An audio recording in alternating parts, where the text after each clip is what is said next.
Hello dear, आपका स्वागत है रेशियो एंड प्रोपोर्शन के कंसेप्ट लेक्चर 8 में। जैसा कि मैंने आपको बताया था कि जो रेशियो एंड प्रोपोर्शन टॉपिक है उसके अंदर मैं आपको 4 चीज़ें कवर करवाने वाला हूँ। रेशियो यानी कि अनुपात, देन उसके बाद प्रोपोर्शन करवाऊँगा यानी कि समानुपात, और रेशियो के बीच में ही एक कंसेप्ट के अंदर मैं आपको प्रॉब्लम्स ऑन एजेस भी करवा दूंगा है। ये तीसरी चीज़ हो गई। और चौथी चीज़, इसी टॉपिक के अंदर मैं आपका जो वेरिएशन है वो भी कवर करवा दूंगा एक ही लेक्चर के अंदर। ये वो वाला लेक्चर है जहाँ पर हम वेरिएशन यानी कि क्रमानुपात करेंगे। जनरली आपको बुक्स के अंदर ये टॉपिक नहीं मिलता, एसएससी की बुक्स के अंदर, लेकिन ये टॉपिक जो है मेरे भाई सीडीएस में बहुत ही पहले से पूछा जा रहा है। और एसएससी ने 2017 में सीडीएस से क्वेश्चन उठाए थे ताबड़तोड़, जिसके बाद एकदम से वो टफ लगा था। वो क्वेश्चन नए नहीं थे, कहीं नई जगह से नहीं आए थे, वो सीडीएस से ही उन्होंने उठाए थे। ठीक है, मुझे इसलिए पता था बिकॉज मैं पहले सीडीएस का एग्जाम देता था। और मान लो सीडीएस तो यूपीएससी कंडक्ट करता है और 2017 में एसएससी का पेपर एसएससी कंडक्ट करता था, लेकिन आईसीएआर का पेपर जो कि टीसीएस कंडक्ट करता है उसके अंदर कई क्वेश्चंस पूछे गए थे वेरिएशन। रिसेंटली जो एग्जाम हुआ, तो आधे पौने घंटे का ये वीडियो रहेगा, उसके अंदर मैं आपको सारा कंसेप्ट बता दूंगा। बहुत ही स्वीट सा, बहुत ही क्यूट सा है। तो क्या सर हमें एसएससी के लिए करना चाहिए? डेफिनेटली करना चाहिए। ठीक है, क्वेश्चन इससे डेफिनेटली आ सकते हैं, डेफिनेटली अपनी रेंज के अंदर है ये। ठीक है, क्योंकि वेरिएशन का जो कंसेप्ट है बाकी कई जगह पर जहां पर ये यूज होता है वहां पर एसएससी वाले क्वेश्चन देते हैं। ठीक है, और ये हो सकता है अगले ही आपके एग्जाम में आ जाए, अगले में नहीं तो उससे अगले में पक्का आ जाएगा। क्यों? क्योंकि ये भी टीसीएस कंडक्ट कर रहा है और टीसीएस के खुद के क्वेश्चंस तो एसएससी, आईसीएआर, एनटीपीसी इनके घूमते रहते हैं आपस में। ठीक है, तो पेन नोटबुक ले आओ, इस कंसेप्ट को लिख लो, मैं आपको कंसेप्ट बता देता हूँ। बहुत ही सिंपल कंसेप्ट है, हम इसको एग्जाम्पल से समझेंगे। मान लो मैं हूँ और आप हैं, हम दोनों को किसी ने ये बोल दिया कि भैया तुमने 1 घंटे के लिए बाइक चलानी है। मैं बाइक चला रहा हूँ और आप बाइक चला रहे हैं, 1 घंटे के लिए हमने बाइक चलानी है। तो 1 घंटे के लिए बाइक चलाने का क्या मतलब है कि टाइम जो है वो फिक्स हो गया। ठीक है, हम ये देखना चाह रहे हैं कि कौन कितनी दूर जाएगा। तो जो स्पीड है, जो ज़्यादा स्पीड में चलाएगा वो ज़्यादा दूर चला जाएगा ना। मान लो मैं चल रहा हूँ 60 की स्पीड पे, आप चल रहे हो 100 की स्पीड पे, तो आप ज़्यादा दूर चले जाओगे। मैं चल रहा हूँ 50 की स्पीड पे, आप चल रहे हो 100 की स्पीड पे, आप दुगनी स्पीड पे चल रहे हो तो आप दुगनी दूर चले जाओगे, आप डबल डिस्टेंस ट्रेवल कर लोगे। तो यानी कि अगर टाइम फिक्स्ड है, टाइम कॉन्स्टेंट है, तो जो भी डिस्टेंस ट्रेवल्ड होगा that will be directly proportional to speed. वो स्पीड के डायरेक्टली प्रोपोर्शनल होएगा। स्पीड जितने गुना बढ़ेगी डिस्टेंस उतने गुना बढ़ेगा। क्लियर है? इसी चीज को बोलते हैं वेरिएशन, कि जो डिस्टेंस है वो स्पीड के डायरेक्टली वेरी कर रहा है। स्पीड जितनी बढ़ेगी डिस्टेंस उतना ही बढ़ेगा। स्पीड 3 गुना हुई तो डिस्टेंस भी 3 गुना हो जाएगा। टाइम फिक्स है, तो हमने एक चीज को कांस्टेंट कर दिया। ठीक है, यानी कि अनुक्रमानुपाती है, अनुक्रम अनुपात में है। ये चीज जितनी बढ़ेगी ये चीज उतनी बढ़ेगी, ये चीज जितनी घटेगी ये चीज उतनी घटेगी। बेसिकली ये चीज जितने गुना होगी ये चीज उतनी गुना हो जाएगी। ठीक है, तो ये हो गई डायरेक्ट वेरिएशन। मैं आपको यहाँ पर जो चीज़ें समझाऊंगा ना, अगर वो उतनी क्लियर कट भी समझ में ना आए ना तो कोई दिक्कत नहीं है, क्योंकि क्वेश्चन आप इजीली सोल्व कर लोगे। हमारे एग्जाम में जिस टाइप के क्वेश्चन आते हैं, इसको सोल्व करने का बेस्ट मेथड अवेलेबल अपनी धरती पर है, वो मैं आपको बताऊंगा, मैंने खुद ही बनाया है। ठीक है, जितना भी समझ में आए मैक्सिमम उतना समझने की कोशिश करते रहो बस। ठीक है, ओके जी। तो मैंने डायरेक्ट वेरिएशन आपको बता दिया। एक होता है इनवर्स वेरिएशन, ये तो एक कंडीशन होगी। दूसरी कंडीशन ये मान लो कि हमारा डिस्टेंस फिक्स्ड है, हमारा डिस्टेंस फिक्स्ड है। मैं और आप एक कॉलेज में पढ़ते हैं और हम एक ही रूम पर रहते हैं, किराए पर रूम पर रहते हैं, हम एक ही कॉलेज में पढ़ते हैं। तो हमारा जो रूम है और जो कॉलेज है, इनके टायर तो लगे हुए नहीं कि भैया रूम और कॉलेज सरक जाएंगे। इनके बीच का डिस्टेंस है वो तो सेम ही रहेगा, आपके लिए भी मेरे लिए भी, है ना। तो डिस्टेंस क्या हो गया? फिक्स्ड हो गया। अब मैं और आप बाइक पे जा रहे हैं, तो अब हमारी स्पीड देखते हैं। मान लो आप डबल स्पीड पर जा रहे हो, आप मेरे से डबल स्पीड पर जा रहे हो, तो आपके और मेरे टाइम का क्या रिलेशन होएगा? अगर आप डबल स्पीड पर जा रहे हो तो आपका टाइम कम लगेगा, अगर आप मेरे से कम स्पीड पर जा रहे हो तो आपका टाइम ज़्यादा लगेगा। यानी कि स्पीड और टाइम एक दूसरे के इनवर्सली वेरी करते हैं, गिवन अगर डिस्टेंस फिक्स्ड हो तो। अगर डिस्टेंस फिक्स्ड हो तो स्पीड और टाइम एक दूसरे के इनवर्सली वेरी करेंगे। जो बंदा जितनी ज़्यादा स्पीड पर जाएगा उसको उतना ही कम टाइम लगेगा। क्लियर है? जो जितनी कम स्पीड में जाएगा उसको उतना ही ज़्यादा टाइम लगेगा। तो ये यानी कि इनवर्स वेरिएशन में है। वो डायरेक्ट वेरिएशन है, ये इनवर्स वेरिएशन है। डायरेक्ट वेरिएशन को हिंदी में कहते हैं मैं यहीं पर देख के बता देता हूँ, अनुक्रमानुपाती, और उसको बोलते हैं व्युत्क्रमानुपाती, इनवर्स को। क्लियर है? हिंदी वालों के लिए मैंने बता दिया। अब इस नॉलेज को हम अपने क्वेश्चंस को सॉल्व करने में कैसे यूज करेंगे वो मैं आपको बताता हूं। देखो, distance is directly proportional to speed. तो मैथमेटिकली हम इसको लिख सकते हैं distance is equal to K into speed. आपने स्कूल में ये किया होगा, अगर याद है तो बहुत बढ़िया, नहीं याद है तो भाई भूल जाओ, आपको क्वेश्चन फिर भी सॉल्व करना आ जाएगा। ठीक है, तो अगर मैं इस s को नीचे ले आऊं, d/s इज इक्वल टू के, मैं यहां पर यह बताना चाह रहा हूं कि जब भी चीजें डायरेक्ट वेरिएशन में हो तो उनका डिवीजन कांस्टेंट रहता है। जब भी डायरेक्ट वेरिएशन में हो तो उनका डिवीजन कांस्टेंट रहता है। यहां पर speed is inversely proportional to time, तो it means speed is equal to K into 1 time. तो टाइम को अगर मैं ऊपर ले आऊं तो speed into time is equal to K. जब भी चीजें इनवर्स वेरिएशन में हो तो उनका प्रोडक्ट कांस्टेंट होता है। क्लियर है? ये चीजें अगर समझ में भी आ रही हैं तो भी ठीक, नहीं आ रही हैं तो 2-3 सवाल के अंदर आपको पता लग जाएगा मैं कहना क्या चाह रहा हूं, इसको हम कैसे यूज करेंगे। ठीक है, जब भी चीजें डायरेक्ट, अब इसको क्वेश्चन हम कैसे सोल्व करेंगे, हम कैसे फॉर्मूला बनाएंगे हमारे क्वेश्चन के लिए विद इन फ्यू सेकंड्स, हम कैसे बनाएंगे वो मैं आपको बताऊं। जब भी चीजें डायरेक्ट एक दूसरे से डायरेक्टली वेरी कर रही हो उनको इस डंडे के ऑपोजिट लिखना। भाई साहब, ये दोनों एक दूसरे के डायरेक्टली वेरी कर रहे हैं तो इनको, एक को डंडे के ऊपर लिखना है, दूसरे को नीचे लिखना है। जब भी चीजें इनवर्सली वेरी कर रहे हो उनको इकट्ठे लिखना है, उनको डंडे के एक तरफ लिखना है। देखो नीचे 1 है, डंडे के ऊपर ये है, उनको एक तरफ लिखना है जब चीजें इनवर्सली वेरी कर रही हो। ठीक है, तो यहां पर है क्या, यहां पर मामला ये है कि इस क्वेश्चन को, यहां पर गिवन क्या है, एक बार क्वेश्चन पढ़ लेते हैं। A varies directly as B and inversely as C. A जो है बी के डायरेक्टली वेरी करता है, यानी कि बी जितना बढ़ेगा उतना ही ए बढ़ेगा, एंड सी के इनवर्सली वेरी करता है। ठीक है जी। When A is equal to this, C is equal to this, B is equal to this. When A is equal to this and B is equal to this, then C is equal to what? तो हुआ क्या, आपको 2 conditions बता दी, आपको A, B और C की relation बता दी। पहली कंडीशन के अंदर आपको सारी वैल्यूज दे दी, दूसरी कंडीशन के अंदर इसने क्या पूछा, C, उसने आपको 2 वैल्यूज दे दी और आपसे ये वैल्यू पूछ ली। क्लियर? तो यहाँ पर एक फॉर्मूला बनेगा। किस टाइप से फॉर्मूला बनेगा, A1 B1 divided by C1 is equal to A2 B2 divided by C2, या फिर पता नहीं C ऊपर आएगा या B नीचे आएगा, ऐसे फॉर्मूला बनता है। हर एक क्वेश्चन के लिए हम फॉर्मूला बना सकते हैं। तो उस फॉर्मूले को बनाने का आसान तरीका मैं आपको बताऊंगा। तो एक बार ध्यान से सीखते रहिएगा, फिर आपको पता लग जाएगा कि अच्छा इतना आसान तरीका इन क्वेश्चन को सॉल्व करने का। देखो, ए वेरीज डायरेक्टली एस बी, तो मैंने आपको क्या बताया था, जब चीजें डायरेक्टली वेरी करें तो उनको डंडे के एक दूसरी तरफ लिख देना। तो ए और बी डंडे के एक दूसरी तरफ आएंगे। तो आप अगर ये बोलो कि सर फिर ए को ऊपर लिखो या बी को ऊपर लिखो, कहीं पर भी लिख दो, डजेंट मैटर। ए को नीचे लिख दो, बी को ऊपर लिख दो, डजेंट मैटर, इनको एक दूसरी जगह पर लिखो, बिकॉज ये डायरेक्टली वेरी कर रही है। मैं फॉर्मूला बना रहा हूं, A varies directly as B, A B के डायरेक्टली वेरी करता है और सी के inversely.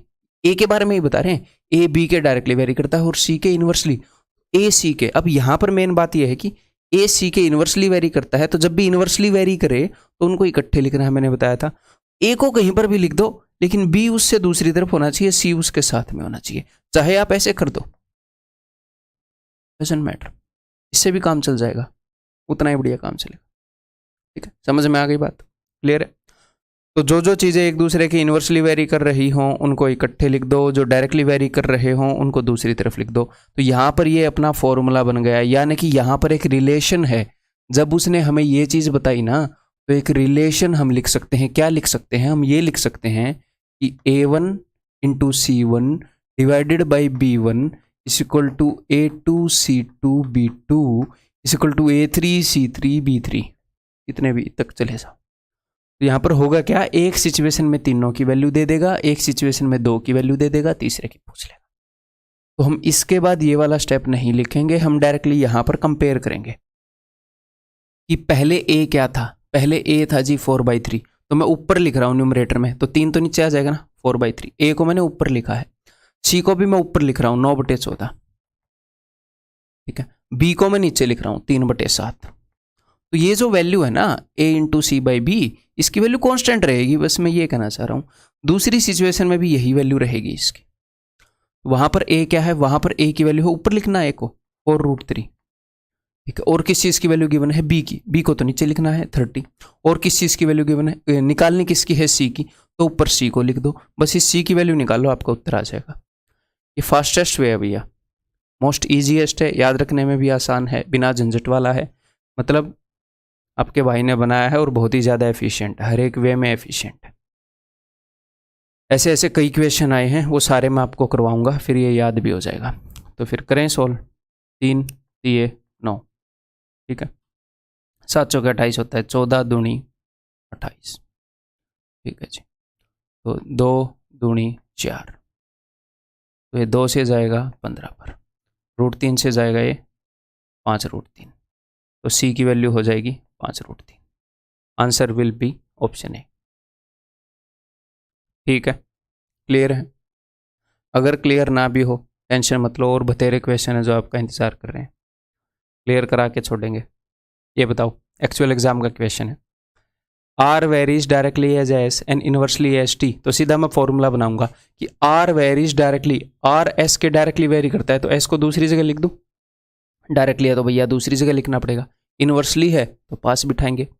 Are varies directly at S and inversely as T, तो आर टी के इनवर्सली वेरी कर रहा है, तो आर और टी को एक साइड पे लिख दो, बस ये बन गया फॉर्मूला। बस इन्हीं को कंपेयर करना है, दो सिचुएशन होंगी, आर और टी को दोनों में ऊपर लिखना है, एस को नीचे लिखना है, जो गायब है उसको हमने निकालना है। When R is equal to 2/3, तो आर ऊपर है 2/3, T is equal to 5/7, T भी ऊपर है 5/7, S is equal to 4/21, S नीचे है 4/21, बराबर है। दूसरी सिचुएशन में भी ऐसे ही लिख दो, तो मतलब कि फॉर्मूला लिखने की भी जरूरत नहीं है, R1T1 S1 equal to R2T2 S2 ऐसे लिखने की जरूरत नहीं है। फाइंड एस, यानी कि एस हमने निकालना है, एस कहाँ पर है भैया, नीचे है, तो नीचे मैंने एस लिख दिया।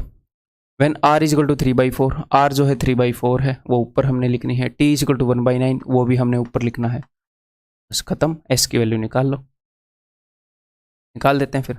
4 से 4 गया, इस 3 से 3 पर जाएगा और ये 3 इसके साथ कट जाएगा, 7 ये 21, तो ये एस अगर उधर ऊपर जाएगा तो 5 से 15 दूनी 30, इधर आ जाएगा 1/30, एस की वैल्यू हो गई भाई साहब ऑप्शन डी 1/30, ठीक है। इतना ही सिंपल है, अगर हम चीज़ों को प्रैक्टिकली देख पाए तो इतना ही सिंपल है।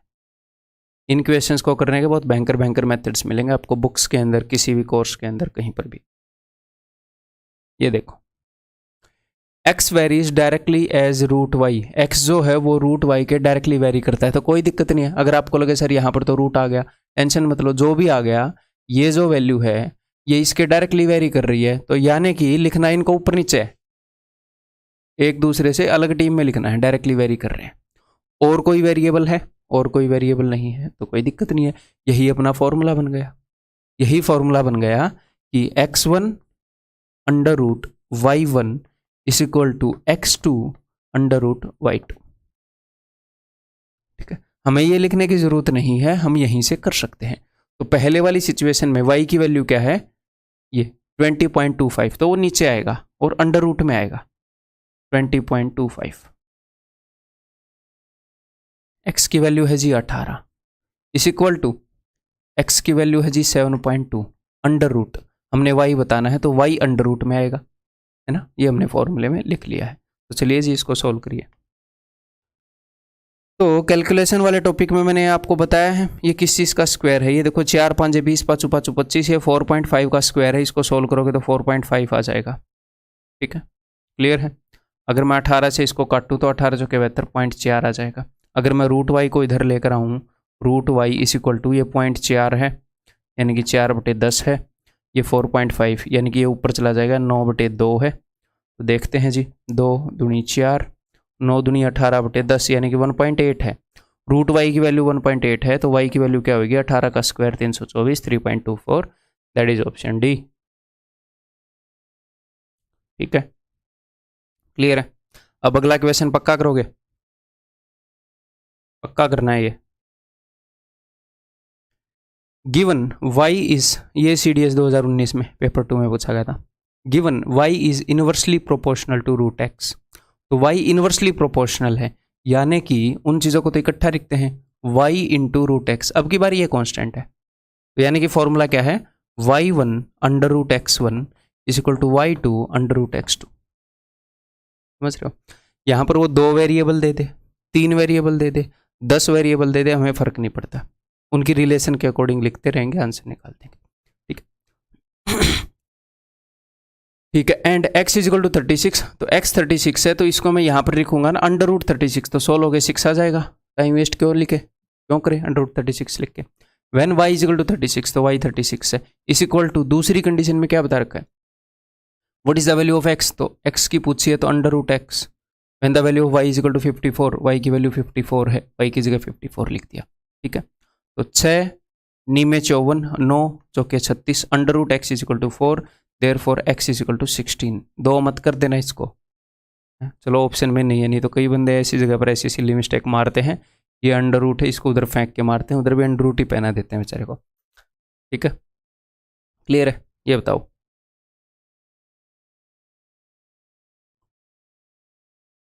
ये देखता हूँ आप करोगे कि नहीं।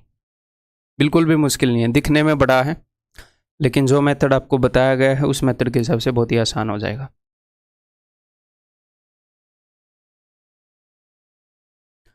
Time period of a pendulum is directly proportional to the square root of the length of the string.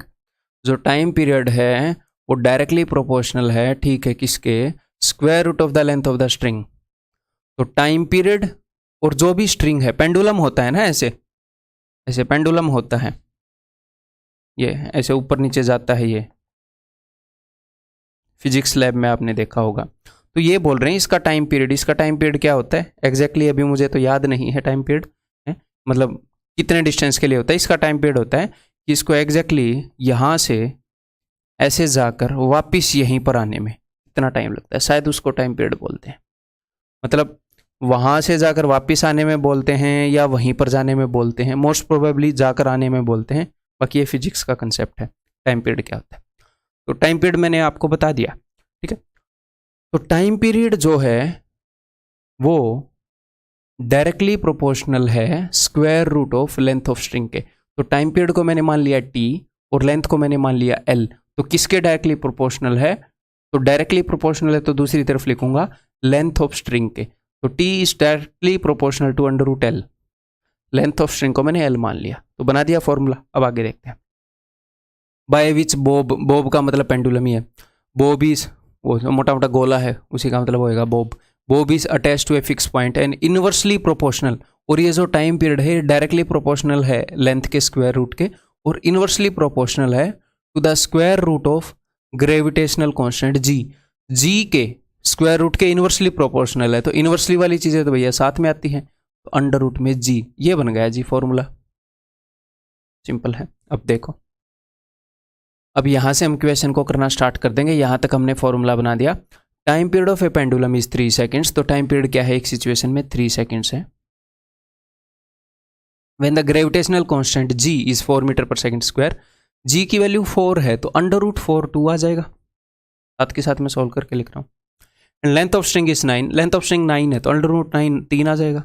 एक सिचुएशन हो गई। अब दूसरी सिचुएशन में what is the time period, time period पूछ रहे हैं, ठीक है जी, टी की वैल्यू पूछ रहे हैं। Having a string of length 64, अगर लेंथ 64 हो तो अंडर रूट 64 8 आ जाएगा, ठीक है। एंड ग्रेविटेशनल कांस्टेंट अगर 16 हो तो अंडर रूट 16 4 आ जाएगा। दैट्स इट, खत्म। इतना करना है इस क्वेश्चन में, ठीक है जी। ये 2 अगर उधर ऊपर चला जाएगा तो time is equal to 4 seconds, that is option A, ठीक है। क्लियर है, दिखने में मुश्किल लग रहा था, बहुत बड़ा लग रहा था। CDS का क्वेश्चन है, CDS में आया हुआ, करो। The height of a tree varies as the square root of its age between 5 to 17 years. अगर उसकी उम्र 5 से 17 के बीच में हो तो square root of the age के हिसाब से उसकी हाइट वेरी करती है, तो 5 से 17 के बीच में ही देगा वो, तभी तो क्वेश्चन सोल्व होगा, अदरवाइज नहीं होगा।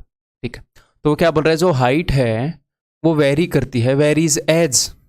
अब सर यहाँ पर ना तो डायरेक्टली बताया और ना इन्वर्सली बताया, तो इसका मतलब डायरेक्टली ही है कि जैसे जैसे उसकी एज का स्क्वायर रूट वेरी करता है ऐसे ऐसे ये वेरी करती है, यानी कि डायरेक्टली वेरी कर रही है।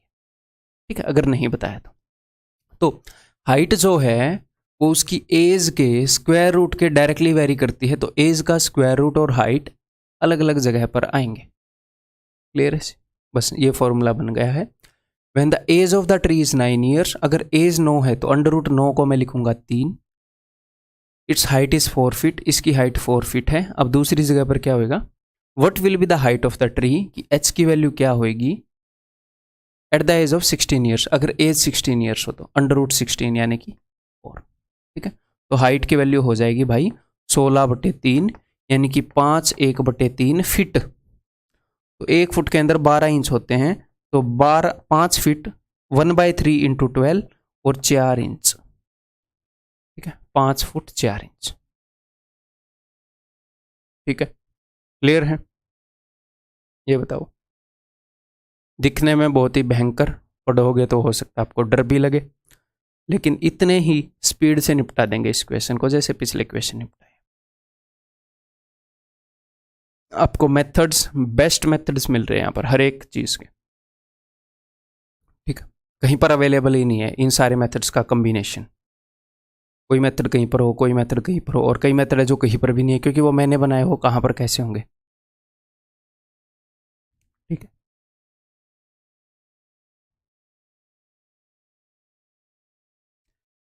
An engine can move at the speed of 20/3 metre per second without any wagon attached. ये बोल रहे हैं कि एक इंजन है, एक रेल का इंजन है, इसको अगर कोई भी डिब्बा अटैच ना हो तो ये इतनी स्पीड पे मूव कर सकता है।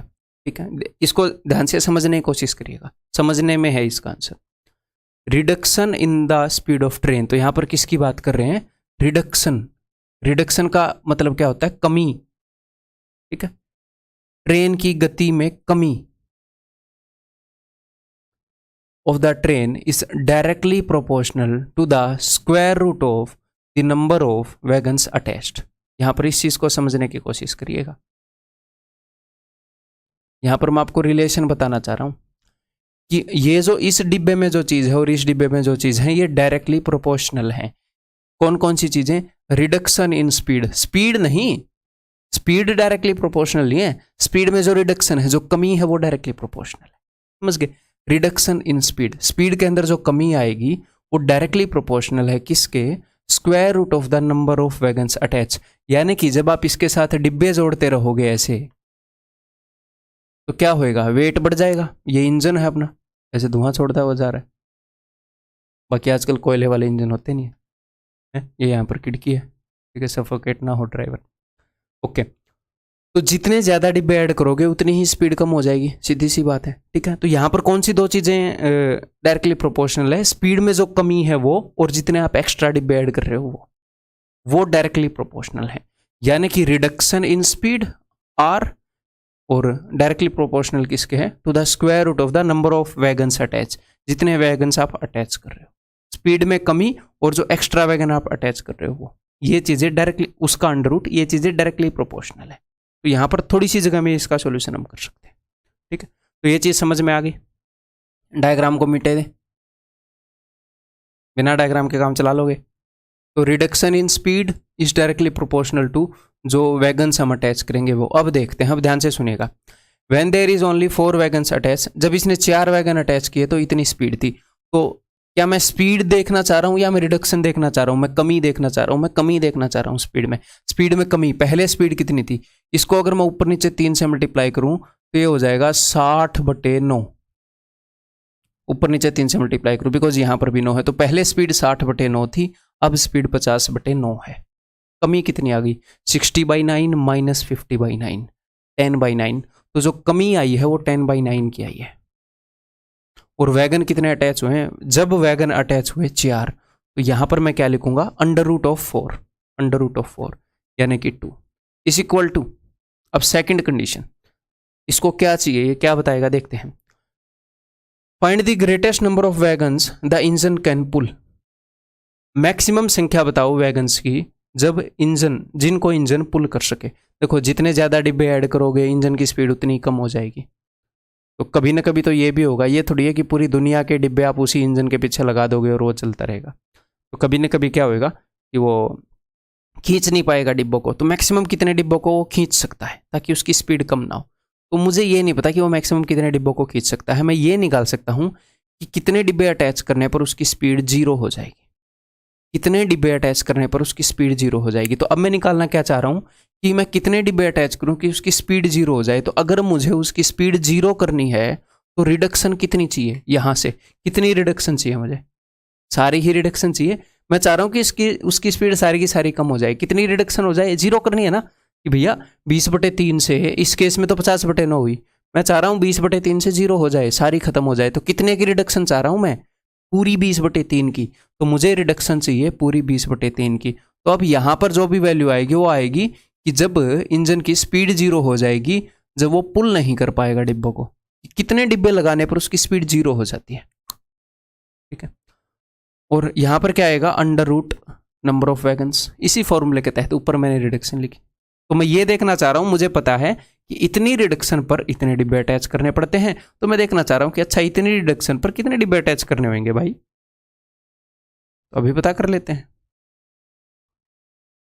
देखो तो भाई कैसे काटें, 2 3 3 9, अगर ये यहाँ पर, हाँ ठीक है, अगर ये अंडर रूट डब्ल्यू यहाँ पर आ जाएगा तो 3 दूनी 6 दूनी 12, तो डब्ल्यू की वैल्यू क्या हो जाएगी 144। अगर आप 144 डिब्बे अटैच कर दोगे तो क्या होएगा, उसकी स्पीड 0 हो जाएगी।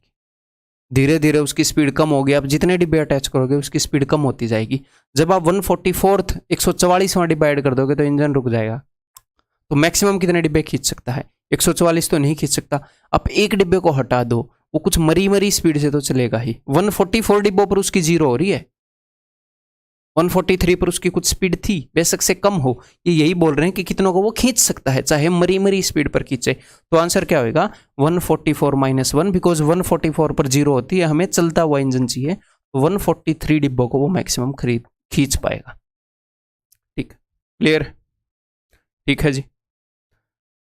अगर आपको ये लगे कि सर ठीक है समझ तो आ गया, फिर भी ये सवाल ऐसा लगा कि ऐसा कोई और मैं कर लूँ सवाल तो मज़ा आ जाए, तो लो आप बोलो, और मुझे ना पता हो करो।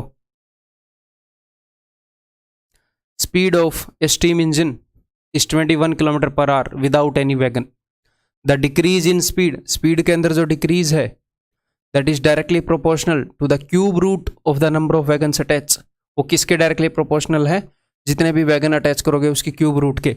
यानी कि the decrease in speed, speed के अंदर जो रिडक्शन है, जो डिक्रीज है, जो कमी है, वो डायरेक्टली प्रोपोर्शनल है। इस क्वेश्चन को रट के नहीं जाना कि अच्छा जो रिडक्शन है वो इसके प्रोपोर्शनल होती है फलाना डिमकाना। वो जो बोलेगा उसके अकॉर्डिंग एक्ट करना है। कभी वो स्क्वायर रूट बोलेगा, कभी स्क्वायर बोलेगा, कभी क्यूब रूट बोलेगा, उसकी मर्जी है। वो एग्जामिनर है, इस चीज़ की तनख्वाह लेता है क्वेश्चन बनाने की। ठीक है, is directly proportional to cube root of number of wagons attach. ये अपना फॉर्मूला हो गया। जो कमी है वो वैगन्स के क्यूब रूट के डायरेक्टली प्रोपोर्शनल है। अगर 27 वैगन अटैच हुए तो उसने नंबर ऑफ वैगन अटैच बता दिया, तो 27 का क्यूब रूट क्या आएगा जी, 3 आएगा। तो reduction speed becomes 12, speed 12 become हो जाती है, यानी कि हो जाती है। कमी कितने की आई, 21 से 12 हो गई, तो कमी आ गई भैया 9 की। तो 9 की कमी आ गई जी, इस इक्वल टू। अब ये बोल रहे हैं find the maximum number of wagons that can be attached with the engine so that engine can still move, ताकि इंजन मूव हो सके। तो अब मैं देखूंगा कि कितने डिब्बे अटैच करूँ कि स्पीड 0 हो जाए, यानी कि रिडक्शन जो है वो पूरी 21 की हो जाए। 21 स्पीड कम हो जाए, कितनी कम हो जाए, 21, 0 हो जाए। तो रिडक्शन मैंने ले ली 21, और यहाँ पर आ गया number of wagons cube root. तो 3 3 9, 3 7 21, cube root of number of wagons चाहिए 7, नंबर ऑफ वैगन चाहिए 343। तो स्पीड 0 हो जाएगी भाई, इंजन मूव नहीं कर पाएगा इतने डिब्बे अटैच करते ही। ठीक है, तो जब आप 342 डिब्बे अटैच करोगे, इससे एक कम, तो क्या होगा, इंजन बहुत ही मंदी मंदी स्पीड पर चलता रहेगा। ठीक है, क्लियर, ये बताओ। बहुत ही इजी क्वेश्चन है, सीडीएस में आया हुआ क्वेश्चन है। The cost of a diamond varies directly as the square of its weight. जो डायमंड की कॉस्ट है वो इसके वेट के स्क्वायर में वेरी करती है, ठीक है। इसके वेट का स्क्वायर जिस हिसाब से होएगा उतने ही इसकी कॉस्ट होगी, ठीक है। अब की बार यहाँ पर फॉर्मूला नहीं बनाना है, अलग तरह का क्वेश्चन है, ठीक है। A diamond broke into 4 pieces with the weights in the ratio of this. तो एक डायमंड था, वो गिर के टूट गया, 4 टुकड़ों में टूट गया। If the loss in the total value of the diamond, तो क्या हुआ, डायमंड की टोटल वैल्यू में लॉस हो गया। आपको लगा सर लॉस क्यों हो गया, डायमंड है तो उतने का ही, इसलिए लॉस हो गया क्योंकि उसकी जो कॉस्ट है वो डायरेक्टली वेरी कर रही है स्क्वायर ऑफ इट्स वेट के, ठीक है। इसको फॉर्मूले से करने को इसमें यहाँ पर कॉन्स्टेंट नहीं है ना, यहाँ पर वो लॉस हो गया तो किसी तरह मैं फिट तो बिठा दूँ, लेकिन वैसे करना वाइज नहीं रहेगा। तो जैसे करना वाइज रहेगा वैसे मैं आपको समझा रहा हूँ। तो यहाँ पर जो 4 टुकड़े हैं उनके वेट का क्या रेशियो है, 1:2:3:4, चाहे ग्राम में हो किलो में हो। तो टोटल वेट कितना था उसका डायमंड का, 4 और 3 7 और 2 9 और 1 10। तो पहले डायमंड का जो टोटल वेट था वो था 10 यूनिट। तो उसकी कॉस्ट क्या थी, इसके वेट के स्क्वायर के हिसाब से वेरी करती है। तो इसकी जो कॉस्ट है वो मैंने 100 यूनिट मान ली। उसका वेट 10 था तो उसकी कॉस्ट कितनी थी, 100 यूनिट। उसके स्क्वायर के हिसाब से वेरी करती है। यहाँ पर 4 टुकड़े हैं तो चारों टुकड़ों की कॉस्ट देखते हैं। इसकी कॉस्ट कितनी आएगी जी, इसके वेट के स्क्वायर के हिसाब से वेरी करती है। तो 1 का स्क्वायर 1, इस टुकड़े की कॉस्ट 1, इस टुकड़े की कॉस्ट 2 का स्क्वायर 4, इस टुकड़े की कॉस्ट 9, इस टुकड़े की कॉस्ट 16। तो ये देखो ये इनका वेट है ना, वेट हालांकि टोटल इन सब का सेम है। तो अब देखना आप इनको कैसे नुकसान होएगा, क्योंकि इनके वेट के स्क्वायर के हिसाब से वेरी करती है। कोई गड़बड़ हमने की नहीं, सारे सभी का स्क्वायर क्या है, 16 और 4 20, 9 और 1 10, तो 20 और 10 30। तो टोटल 30 यूनिट हो गई जी इन सारे टुकड़ों की कीमत मिला के। जब डायमंड इकट्ठा था, जितना बड़ा हीरा है उतना ही बेशकीमती होता है, ठीक है। जब डायमंड बड़ा था तो उसकी कीमत 100 यूनिट थी, अब 30 यूनिट है। तो कितनी कम हो गई जी, 70 यूनिट कम हो गई। और ये भाई साहब क्या बोल रहे हैं, ये बोल रहे हैं कि 70,000 कम हो गई। तो हमने जो सिचुएशन क्रिएट की है उससे 1000 गुना है इनकी सिचुएशन, ठीक है। तो एक्चुअल में प्राइस क्या था, 100 यूनिट था, यानी कि 100,000 यानी कि 1 लाख रुपए, ठीक है। क्लियर है, बहुत ही आसान क्वेश्चन। इसको थोड़ा सा एक स्टेज आगे मैं लेकर जाना चाहूँगा। ये बताओ अब, बिकॉज आप उसको समझ गए हैं अच्छे से, इस टाइप से वो क्वेश्चंस होंगे। एक स्टेप आगे मैं ले आया हूँ। The cost of a diamond varies directly with square of its weight. Diamond is broken into 3 parts whose weight are in this ratio. 3 टुकड़ों में टूट गया। अब इसके बाद इमेजिनरी सिचुएशन स्टार्ट हो रही है। If diamond had been broken, देखो सबसे पहली बात तो डायमंड को यहाँ पर भी लॉस हुआ होगा, है ना। जैसे ही डायमंड टूटेगा, आपने पिछले क्वेश्चन में देखा, उसको लॉस होगा। उसको कितना लॉस होगा ये डिपेंड करता है कि वो किस रेशियो में टूट गया है, ठीक है। If the diamond had been broken into 3 parts whose weight are in this ratio, अगर डायमंड उन 3 टुकड़ों में टूटता जिनके वेट का रेशियो ये है, then there would have been a profit of this much rupees. यानी कि लॉस तो यहाँ पर भी हुआ है पहले के कंपैरिजन में, यहाँ पर भी लॉस हुआ है, यहाँ पर भी लॉस हुआ है, लेकिन यहाँ पर पहले वाली कंडीशन के कंपैरिजन में थोड़ा सा फायदा होना था, इतने रुपए का फायदा होना था। यहाँ पर रेट ज़्यादा है, ठीक है। तो सबसे पहले हम क्या करेंगे बताओ, सबसे पहले इनके वेट को सेम नहीं करेंगे क्या, क्योंकि सेम डायमंड है जो ऐसे यहाँ पर इस रेशियो में टूटा है और सेम डायमंड है जो इस रेशियो में टूटा है। यहाँ पर रेशियो के हिसाब से अगर मैं देखूँ 5 और 4 9 और 3 12 यूनिट वेट है टोटल डायमंड का, और यहाँ पर 9 और 2 11 और 5 16 है। तो क्यों ना मैं ऊपर वालों को 4 गुना कर दूँ 12 चौके 48 और नीचे वालों को 3 गुना कर दूँ 16 3 48, ताकि डायमंड का वेट तो सेम हो कम से कम। पहले डायमंड का वेट तो सेम करना पड़ेगा, सेम ही डायमंड ऐसे टूटा है ना, कि अगर वही डायमंड ऐसे टूटता तो ऐसे होता, तो पहले वेट सेम करना पड़ेगा। तो ऊपर वाले रेशियोज को मैं 4 गुना कर रहा हूँ, 4 3 12, 4 चौके 16, 4 5 20, नीचे वाले को 3 गुना कर रहा हूँ, 3 9 27, 3 5 15, 3 दूनी 6। अब आप क्या कर सकते हो, अब आप इनको आपस में यूज कर सकते हो कैसे भी, अब कोई दिक्कत नहीं। हमने टोटल वेट सेम कर लिया, और टोटल वेट कितना हमने कर लिया है, टोटल वेट हमने कर लिया है जी इन सब का सम 48, अभी अभी किया है 48 यूनिट। तो पहले कॉस्ट कितनी थी, पहले जो कॉस्ट थी वो थी 48 का स्क्वायर, क्लियर है। पहले जो कॉस्ट थी वो थी 48 का स्क्वायर। यहां पर जो कॉस्ट रही होगी, यहां पर कितनी कॉस्ट रही होगी, 12 का स्क्वायर 144, 16 का स्क्वायर 256, 20 का स्क्वायर 400, तो 256 और 144 300 400 800। ठीक है, यहाँ पर इनका मैंने स्क्वायर जोड़ा है, इनके स्क्वायर के डायरेक्टली वेरी करती है ना वो, तो यहाँ पर जो कॉस्ट है डायमंड की वो 800 यूनिट निकल कर आ रही है। यहाँ पर देखो कितनी ज़्यादा यूनिट निकल कर आ रही है, 48 × 48, जरूरत पड़ी तो निकाल लेंगे। ठीक है, यहाँ पर कितनी निकल के आ रही है, 27 का स्क्वायर 729, 15 का स्क्वायर 225, 6 का स्क्वायर 36। ठीक है जी, 9 और 6 15 और 5 20, 2 3 और 2 5, 2 7 और 2 9, 7 और 2 11, 1190 यहाँ पर कॉस्ट निकल कर आ रही है। तो इनमें फ़र्क कितने का है भाई, इन दोनों में फ़र्क है 390 का, 390 यूनिट का। ठीक है, तो 390 की ये वैल्यू दे रखी है। What is the actual cost, actual cost है 48 का स्क्वायर, 390 यूनिट की वैल्यू दे रखी है, 48 के स्क्वायर की वैल्यू निकालनी है, तो अभी निकाल लेते हैं। क्या ही दिक्कत है, बताओ क्या दिक्कत है आपको। ठीक है, तो एक यूनिट की वैल्यू क्या होगी भाई, कुछ गड़बड़ ना कर दी हो बस, 39 13 से वो कट नहीं रहा, 13 से ये नहीं कट रहा, वो भी नहीं कटेगा, फिर कैसे ऐसे आंसर आ जाएगा, क्या गड़बड़ किया मैंने। 12 का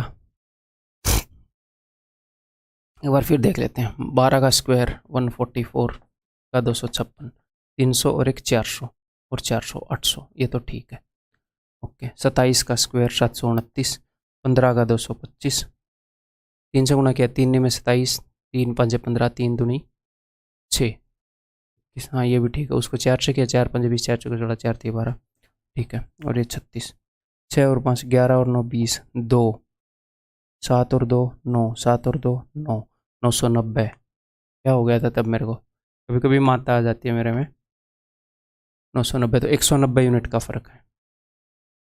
चलिए, आपको पहले ही कैसे पता चला, क्योंकि ये 390 था, मुझे पता है ये 13 का मल्टीपल है, तो मैं कह यार ना तो 13 से ये कट रहा है और 48 का स्क्वायर तो कटेगा क्यों, मैं कहीं ना कहीं तो गड़बड़ है उत्तर पॉइंट में, है नहीं। समझ गए, नहीं भी समझे तो भी चलेगा, आपको तो कैलकुलेशन ठीक ही करनी है एग्जाम में। ठीक है, तो 190 यूनिट की वैल्यू ये है, तो एक यूनिट की वैल्यू क्या हो जाएगी, एक यूनिट की वैल्यू हो जाएगी जी डिवाइडेड बाई 190, और मुझे निकालनी है 48 × 48। सर 48 का स्क्वायर इजीली नहीं हो सकता, क्या इजीली हो सकता है, मैंने आपको बताया 50 से 2 कम है तो 2 का स्क्वायर, और 25 में से 2 घटा दो, मैं करना नहीं चाहता। ठीक है, अब ये देखो 19 8 152, अच्छा अब करना पड़ेगा क्या, 8 8 64, 4 8 32, एंड में 2 आएगा और 2 जीरो आएंगे, ये रहा ऑप्शन डी। करना ही नहीं है कैलकुलेट करने की जरूरत नहीं है। ठीक है, ये बताओ लास्ट क्वेश्चन है इस लेक्चर का। In the following table of inverse variation what are the values of A B and C respectively. CDS में क्वेश्चन पूछा था, इनवर्स वेरिएशन का टेबल इसने बताया है।